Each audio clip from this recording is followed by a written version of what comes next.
Dalam video ini, kami akan menerangkan Tembok Besar. Filem ini mengisahkan sekumpulan askar upahan Eropah yang bertemu dengan tentera Rusia yang mengekalkan dan mempertahankan Tembok Besar China daripada gerombolan makhluk yang dahsyat. Adakah mereka akan memenangi pertempuran akhirnya menentang raksasa? Mari kita ketahui dalam The Great Wall. Tembok Besar bermula dengan menunjukkan aksi kejar-mengejar antara sekumpulan puak bukit dan tentera upahan dari Eropah. Untuk mengecoh kumpulan musuh, tentera upahan melepaskan beberapa ekor kuda dalam arah yang bertentangan. Tentera upahan sedang menjalankan misi yang agak berbahaya. Mereka telah menunggang selama 6 bulan dan masih belum sampai ke destinasi mereka di bahagian utara Tanah Besar China. 21 daripada mereka telah terbunuh dan kini hanya 5 yang perlu menyelesaikan misi itu. Malam itu, semasa mereka berehat seketika, tiba-tiba seekor raksasa misteri menyerang mereka dan membunuh 3 orang upahan. 2 lagi tentera upahan yang masih hidup, William dan Tove, bermati-matian melawan raksasa yang tidak pernah mereka lihat sebelum ini. Mereka akhirnya berjaya membunuh raksasa aneh itu. Mereka memotong lengan raksasa itu dan membawanya bersama mereka untuk mengetahui lebih lanjut tentang raksasa yang dahsyat itu. Semasa mereka meneruskan perjalanan keesokan harinya, puak-puak bukit itu berjaya menghidu mereka jejak. Mereka kemudiannya terpaksa berlumba kuda dengan lebih pantas. Setelah lama mengejar, William dan Tove tiba di Tembok Besar China, yang dikawal oleh perintah tanpa nama. Kedua-duanya kemudian menyerahkan diri kepada pengawal Tembok Besar China. Pasukan segera membawa William dan Tove ke tempat mereka ketua, General Shaw. William kemudian menunjukkan lengan raksasa yang menyerang tentera upahan General dan Panglima. Sila like dan subscribe channel kami. Terima kasih. Komander Lin, yang merupakan satu-satunya komander wanita dalam tentera, kemudian bertanya lokasi apabila raksasa itu menyerang William dan askar upahan yang lain. William menjawab bahawa raksasa itu telah menyerang mereka di bukit 2 hari lalu. General Shaw dan tentera perintah tanpa nama nampaknya telah menjangkakan serangan raksasa itu, walaupun ia sedikit tersasar. Setelah mendapat maklumat yang diperlukan, Komander Lin mencadangkan kepada kepimpinannya supaya William dan Tove harus dibunuh kerana mereka sudah tahu tentang kewujudan raksasa itu. Ini dilakukan untuk menjaga rahsia pesanan tanpa nama daripada diketahui oleh orang luar. Walau bagaimanapun, penasihat Wang tidak bersetuju dengan Komander Lin. Menurut ahli taktik itu, William dan Tove lebih berguna jika mereka dibiarkan hidup kerana mereka telah berjaya membunuhnya raksasa dan memberikan maklumat lain tentang serangannya. Sejak tentera perintah yang tidak dinamakan keutamaan utama ialah raksasa, General Shaw akhirnya memutuskan untuk mengikuti strategi pakar nasihat. Tetapi dia masih mempertimbangkan cadangan Komander Lin. Selepas itu, William dan Tove ditawan dan diletakkan terus di barisan hadapan pertahanan pasukan Unnamed Order. Wang memberitahu mereka berdua bahawa Tembok Besar China dibina untuk melindungi mereka daripada serangan hebat Tao Te, raksasa yang berjaya dibunuh oleh William. Wang menganggarkan Tao Te akan menyerang dalam 9 hari. Walau bagaimanapun, selepas mendengar kata-kata William dan melihat bahagian badan raksasa itu, General Shaw dan komandernya mesti menyediakan seluruh tentera sekarang untuk menjangka serangan Tao Te yang akan datang tidak lama lagi. Menurut anggaran, Tao Te akan muncul dan menyerang Tanah Besar China setiap 60 tahun sekali. General Shaw memberitahu Wang bahawa mereka telah bersiap sedia untuk ini sejak 60 tahun lalu dan itu akhirnya, pertarungan besar menentang Tao Te hampir berlaku. Perintah tanpa nama melaksanakan mereka tugas masing-masing berdasarkan warna perisai mereka. Hitam adalah tentera darat, merah adalah pemanah, ungu adalah huru-hara dan biru adalah berani. Seluruh tentera kelihatan gemetar kerana ini adalah kali pertama mereka akan menghadapi raksasa yang hanya muncul sekali setiap 60 tahun. Tidak lama selepas, bunyi gemuruh bergema dari belakang Tembok Besar China. Kawanan Tao Te menyerbu dari belakang gunung. Bukan 10 atau 20, tetapi berjuta Tao Te. Mereka bergerak dengan sangat pantas dan tentera. Pemanah segera pergi untuk menangkis Tao Te sebelum raksasa memanjat dinding. Meriam gergasi bola dilancarkan ke arah kawanan. Tetapi itu tidak melemahkan kumpulan Tao Te seterusnya yang datang banyak lagi. Kelemahan Tao Te ada di mata mereka dan itu adalah tugas skuad kematian yang diketuai Komander Lin. Wanita yang berani telah dihantar untuk menyerang kumpulan Tau Te dengan tombak mereka. Tetapi bilangan tentera yang mati jauh lebih banyak daripada kumpulan Tau Te yang mati. Tau Te telah seorang ratu yang dikawal rapi oleh pasukan elit Tau Te. Permaisuri Tau Te sangat bijak dalam muslihat. Melihat peluang, ratu mengarahkan kumpulannya untuk menyerang bahagian yang lebih lemah tembok besar China dan beberapa Tau Te berjaya memanjat tembok itu.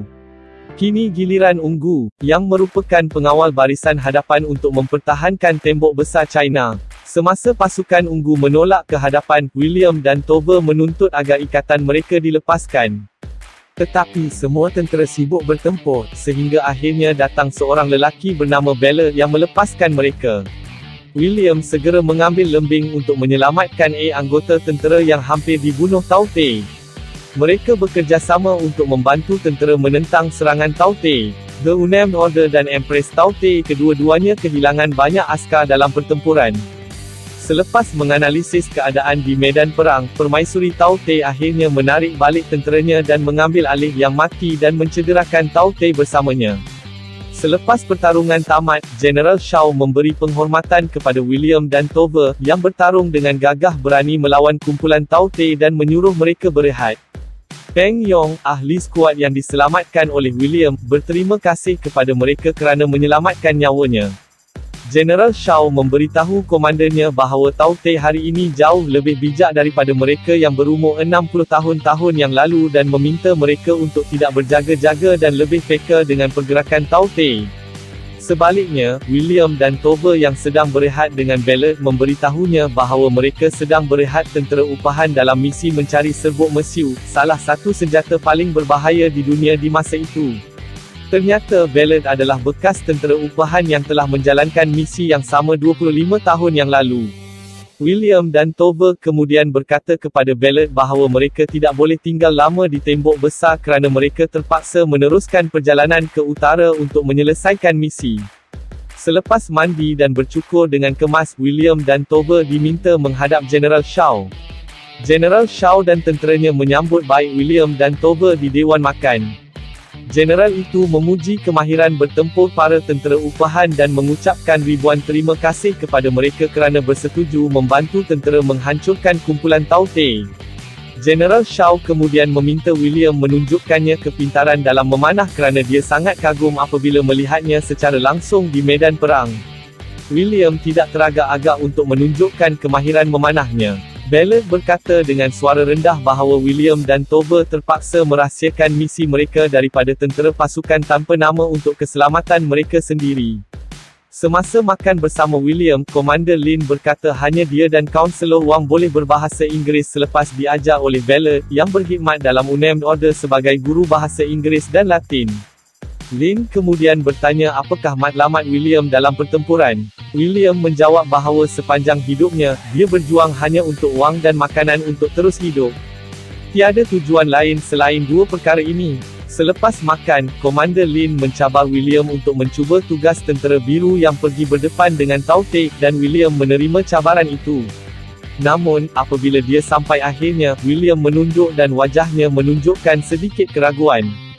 Lin yang berada di belakangnya mendedahkan kepada William bahawa perjuangan untuk perintah tanpa nama adalah untuk kepercayaan, bukan untuk wang atau makanan. Lin berkata bahawa William harus belajar untuk mempercayai sesuatu. Tetapi William memberitahu dia bahawa sebab dia masih hidup hari ini ialah dia tidak mempercayai apa-apa dan sesiapa pun. Pada petang itu, William dan Tove menonton demonstrasi ringkas Ballard tentang secubit serbuk baru yang dicurinya daripada Wang.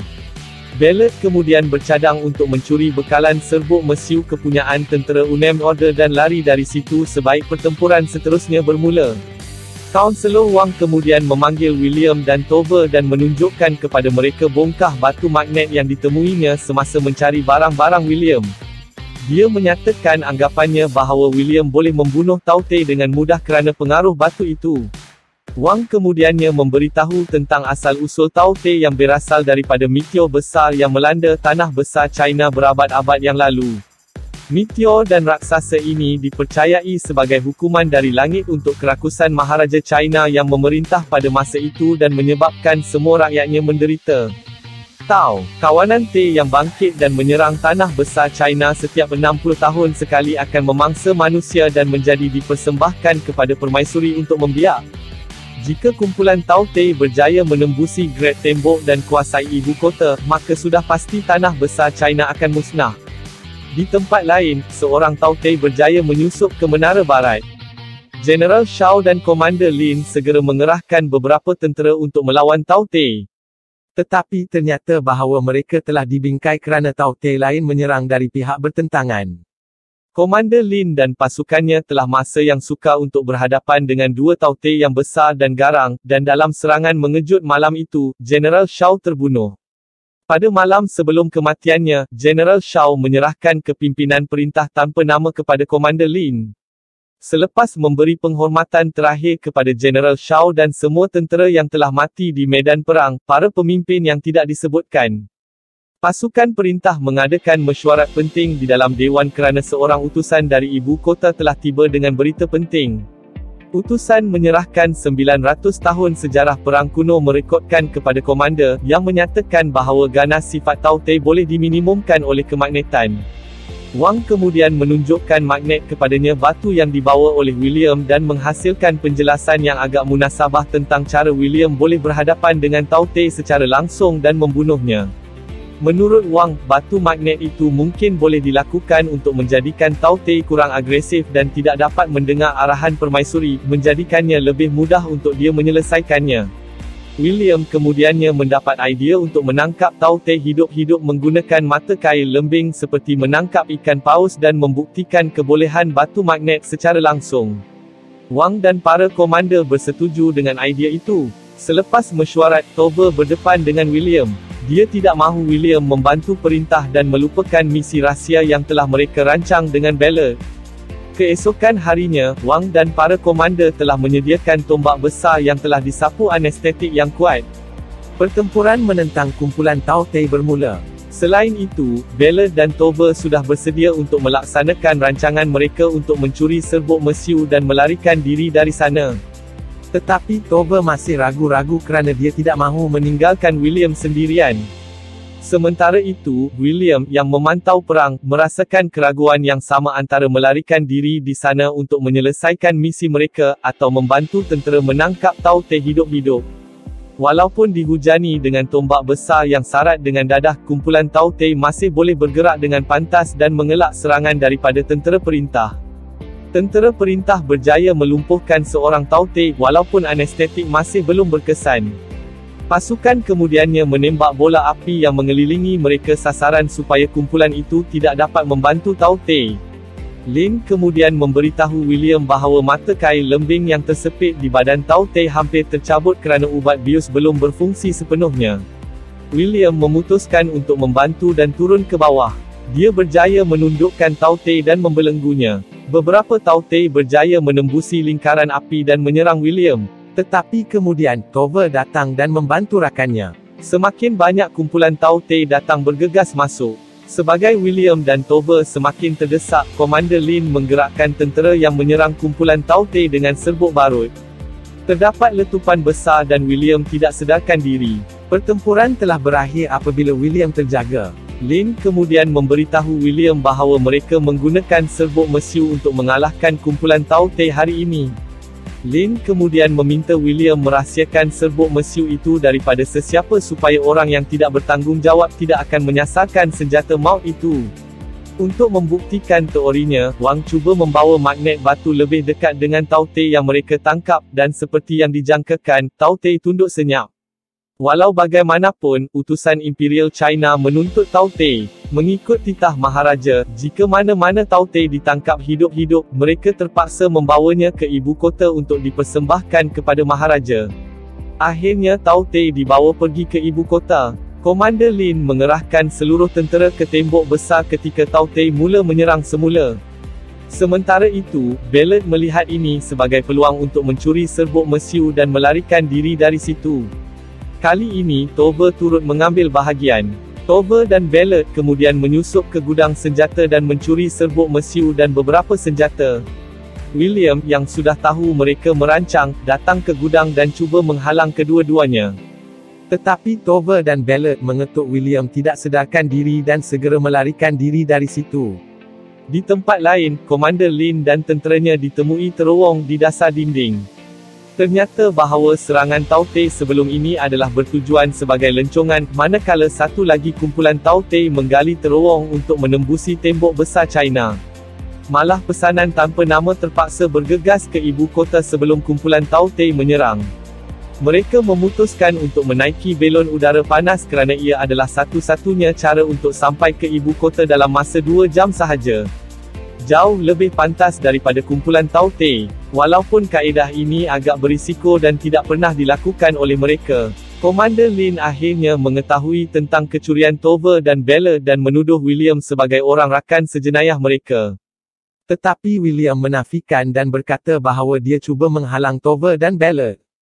Para komander tidak mempercayai kata-kata William dan memutuskan untuk memenggal kepalanya. Tetapi kemudian Peng memberi keterangan pembelaan William. Dia melihat sendiri bahawa William berniat untuk menghentikan Tove dan Ballard. Mendengar kata Peng kenyataan, Lin memutuskan untuk mengurung William dan menghantar tentera untuk mengejar Tove dan Ballard.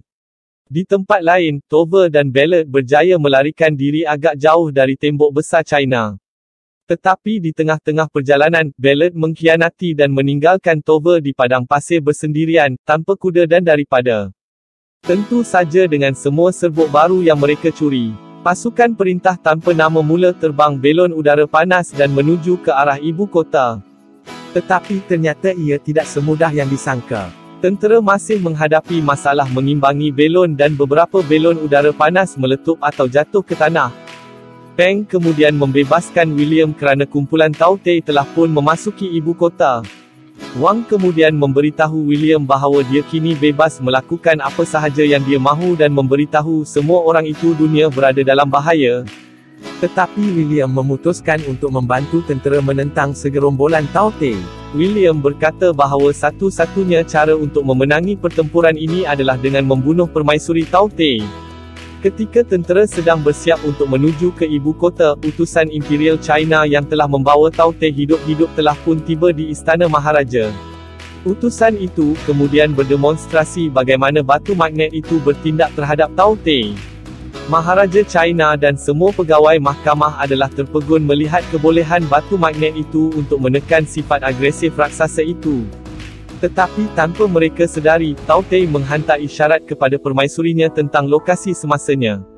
Di tempat lain, Ballard yang ditangkap oleh Puak Bukit, akhirnya mati kerana mereka tidak tahu penggunaan serbuk mesiu yang dibawa oleh Ballard dan hanya membakarnya dalam api.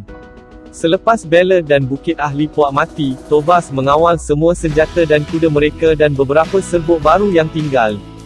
Tetapi tidak lama kemudian, tentera perintah tanpa nama berjaya mengejar dan menangkapnya. Kawanan Taote tiba di ibu kota bersama-sama tentera perintah tanpa nama. Pertempuran besar tidak dapat dielakkan. Komander Lin hampir terbunuh, tetapi William, Wang dan Peng tiba tepat pada masanya untuk menyelamatkannya. Memandangkan Taote tidak akan menyerang semasa permaisuri sedang makan, Wang merangka rancangan untuk melampirkan makanan itu dan serbuk mesiu kepada Taote mereka tebusan dan melepaskannya supaya ia kembali kepada ratunya. Dan apabila Taote mendekati ratunya, William akan meletupkan serbuk mesiu itu. Bila William dan yang lain hendak tiba di tapak serangan hendap, sekumpulan Taote menyerang mereka. Peng cedera dan mengorbankan dirinya untuk menghalang Taote supaya rakan-rakannya dapat melaksanakannya rancangan. William, Lin dan Wang akhirnya melepaskan raksasa itu.